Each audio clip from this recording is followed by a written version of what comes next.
अभी एक छोटा सा केस हुआ भारत में। एक पिता ने अपनी बेटी को गोली मार दी। एक पिता ने अपनी बेटी को क्या कर दी? बेटी मर गई और बाप चला गया जेल। अच्छा, पूरी कहानी क्या थी कि वो बाप अपनी बेटी से कहता था कि तू काम मत कर, क्योंकि लोग ताने मारते थे उस बाप को कि तू अपनी बेटी की कमाई खाता है। समाज क्या ताने मारती कि तू अपनी बेटी की। अब बाप ने समझाया अपनी बेटी को कि बेटी तू घर पर जो एकेडमी चलाती है, कोचिंग देती, बंद कर। लोग हमें ताने मार रहे हैं कि तू बेटी की कमाई खाता है। बेटी ने मना कर दिया कि पिताजी मैंने इतनी मेहनत की, नेशनल इंटरनेशनल उसने मैच खेले और जीती, नाम कमाया, प्रतिष्ठा पाई, इतना बाप ने पढ़ाया लिखाया, बाप ने उसे पैसा दिया और काबिल बनाया। अंत में क्या हुआ? बाप ने समझाया पर बेटी नहीं मानी, तो बाप ने गोली मार दी। अब बाप तो चला गया जेल और बेटी हो गई खत्म। लेकिन आप बताइए, क्या उस बाप की गलती थी या उस समाज की भी गलती थी जिस समाज ने उसे इतना परेशान किया? क्या जरूरत थी आपको ये कहने की कि तू भाई वो किसी की कमाई खाए, तुम्हें को क्या करना है? वो अपनी बेटी की तो खाता था, तो क्या बेटी अपने बाप की सेवा नहीं कर सकती? बिल्कुल कर सकती। यदि कोई बेटा, कोई बाप असमर्थ है, कोई बाप का कोई बेटा ना हो, मेरी बेटी ही हो, तो क्या मेरी बेटी मेरी सेवा नहीं करेगी? बिल्कुल करेगी। और बेटी मुझे रोटी भी खिलाएगी, बेटी मेरी सेवा भी करेगी। यदि बाप परेशान है, मलमूत्र कर रहा है बिस्तर में, तो बेटी उसकी साफ सफाई भी करेगी। ये बेटी का धर्म है। भाई बेटा नहीं है तो कौन करेगा? धर्म तो यही कहता है कि बाप का या मां का सारा फर्ज यदि पुत्र नहीं है तो बेटी करेगी। लेकिन समाज को दिक्कत थी, बात समझिए, कि समाज को दिक्कत थी कि तू अपनी बेटी की, अरे वो अपनी बेटी की कमाई खा रहा था, तुम्हें क्या दिक्कत थी? तुम्हारे घर तो भीख मांगने नहीं आ रहा था, तुम्हारे से तो नहीं हाथ पसार रहा था कि भैया तुम दो। बेटी की खा रहा था और उसकी बेटी खिला रही थी, और उसकी बेटी अभी कुंवारी थी। शादी के बाद भी बात थी नहीं थी कि चलो शादी हो गई फिर अपने बाप का ख्याल रखे, अपने सास ससुर को छोड़ के, ऐसी भी कोई बात नहीं थी, कुंवारी थी। समाज के लोगों ने उसे टॉर्चर किया, तू बेटी की कमाई खाता, तू बेटी की, तू बेटी की, बेटी की। उस बाप के अंदर इतना टेंशन बना कि उसने बेटी को गोली मार दी। अब वो लोग जिस चौराहे पर बैठ के कहते थे ना कि तू तो बेटी की कमाई खाता है, अब उसी चौराहे पर वही लोग बैठ के कह रहे हैं, अरे राम राम, तूने तो बड़ा गलत किया, अपनी बेटी को मार दिया, फलाने ने तो बड़ा गलत किया। समाज तब भी कह रही थी, और समाज तब भी कह रही है जब बेटी और बाप दोनों चले गए रास्ते से। बेटी मर गई और बाप जेल चला गया। समाज, लोग, इन्हीं लोगों के कारण सीता मैया को वनवास जाना पड़ा था। सीता मां के वनवास में राम का योगदान था कि समाज का? इसलिए एक बात याद रखिएगा कि आप लोग अपने आप को इतना स्ट्रांग बनाइए कि समाज का कोई भी व्यवहार आपको प्रभावित ना करे, क्योंकि समाज, लोग अपने हिसाब से बात करते हैं। लोगों को जिस ओर फायदा होगा, लोग पहले ये देखते हैं कि आपकी बुराई करने में उनका फायदा है कि आपकी बड़ाई करने में। यदि आपकी बड़ाई करने में फायदा होगा तो आपकी तारीफ करके फायदा ले लेंगे लोग, और यदि लोगों को लगेगा कि आपकी बुराई करने से फायदा मिल रहा, तुरंत आपकी बुराई करके फायदा ले लेंगे। दुनिया आपका केवल फायदा उठाना चाहती है। लोग, सीता मां को किसने विवश किया वनवास जाने के लिए? राम को कोई दिक्कत होती सीता मां से तो राम उसी दिन भेज देते वनवास जिस दिन सीता मैया रावण के घर से आई थी, लंका से आई थी। पर समाज ने दबाव बनाया ना।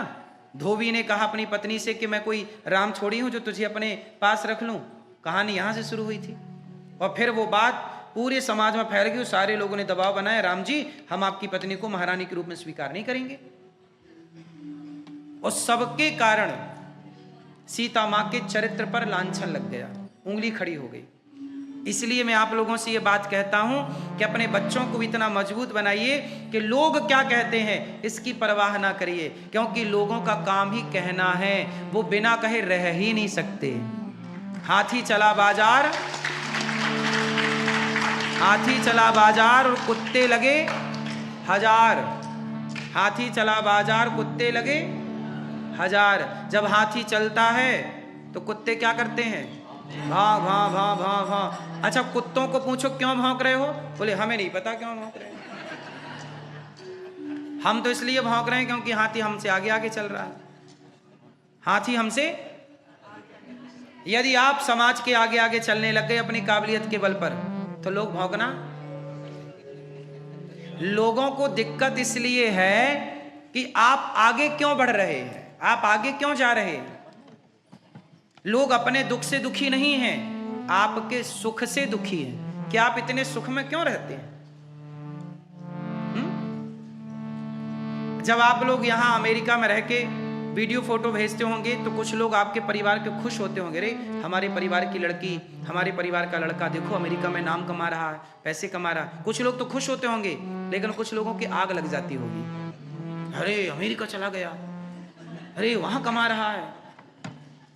तो आप तो किसी का कुछ नहीं बिगाड़ रहे हैं, आप तो मेहनत के बल पे आए हैं, मेहनत करके खा रहे हैं, आप किसी की चोरी नहीं कर रहे हैं, आपके किसी के घर में डाका नहीं डाल रहे हैं, लेकिन फिर भी आपसे भी ईर्ष्या करने वाले लोग आपके आसपास हैं या नहीं?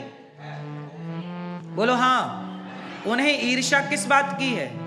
इस बात की है कि आप इतने सुखी क्यों हैं, आप इतने अच्छे से कमा के स्मूथली क्यों जिंदगी गुजार रहे हैं। लोग चाहते हैं कि जितने परेशान हम हैं आप भी उतने ही परेशान रहो। आज मैं एक भैया जी के घर गया तो उनसे मैंने एक बात कही। उनके छोटे छोटे 2 बच्चे हैं और दोनों बच्चे ऊधम कर रहे थे, तो उन्होंने मेरे से कहा कि महाराज जी हमारे बच्चे बहुत शरारत करते हैं, ऊधम बहुत करते हैं, कोई उपाय बताइए। मैंने कहा भाई ऊधम करना, शरारत करना, मस्ती करना ये किसका स्वभाव है? करने दीजिए। बच्चे जितने शरारती हैं उतने अच्छे हैं, ये बच्चों का बचपन है।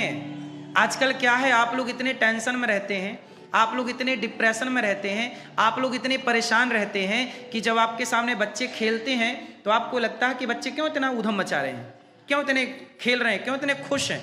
क्योंकि आप दुखी हैं, क्योंकि आपके भीतर चिंताएं हैं। तो आप स्वयं दुखी हैं, इसलिए आपको लगता है कि बच्चे शोर शराबा ज़्यादा कर। नहीं, आप यदि निश्चिंत होते तो आप भी उन बच्चों के संग बच्चे बने के उनके संग खेलने लग जाते। जिंदगी का मजा यही है कि हम भी बच्चों के संग बच्चा बना और उनके साथ एंजॉय करें। अब हम लोग क्या है ना, इतना टेंशन ले लेते हैं, इसलिए हम कहते हैं बड़े मत बनो, बच्चे बन के रहो। सबसे बढ़िया जीवन किसका है?